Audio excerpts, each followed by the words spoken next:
SC समाजनी बात करिए तो दर्शनाबेन वाघेला, डॉक्टर प्रद्युमनभाई वाजा અને મનીષાબેન વકીલ એમ 3 એસસી સમાજનું પ્રતિનિધિત્વ કરે છે। દર્શનાબેન એસસી રિઝર્વ સીટ છે અસારવાની, તેના ધારાસભ્ય છે। ડૉક્ટર પ્રદ્યુમનભાઈ વાજા કોડીનારના ધારાસભ્ય છે, ગીર સોમનાથ જિલ્લાથી આવે છે અને સ્વાભાવિક રીતે શિક્ષિત વ્યક્તિ છે। મનીષાબેન વકીલ વડોદરાથી આવે છે। એટલે 3 એસસી સમાજનું પ્રતિનિધિત્વ જોવા મળે છે।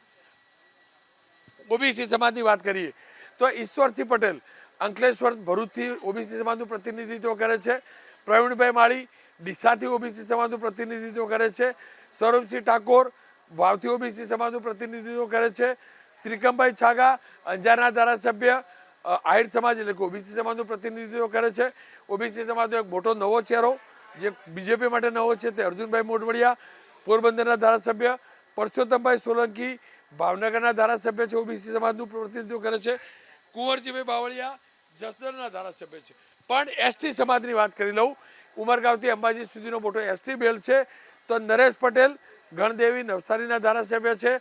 જયરામભાઈ ગાવિત પહેલીવાર ધારાસભ્ય બન્યા છે, નિઝરના ધારાસભ્ય છે। પીસી બરંડા પૂર્વ આઈપીએસ છે, ભિલોડાના ધારાસભ્ય છે। રમેશ કટારા ફતેપુરા દાહોદના ધારાસભ્ય છે। એટલે દક્ષિણ ગુજરાતને 2 પ્રતિનિધિત્વ મળ્યું છે, નરેશભાઈને જયરામના રૂપમાં એસટી સમાજમાંથી। પીસી બરંડા ઉત્તર ગુજરાતમાં એસટી સમાજનું પ્રતિનિધિત્વ કરે છે। રમેશ કટારા જે છે તે અનુસૂચિત જાતિ એટલે કે એસટી સમાજનું મધ્ય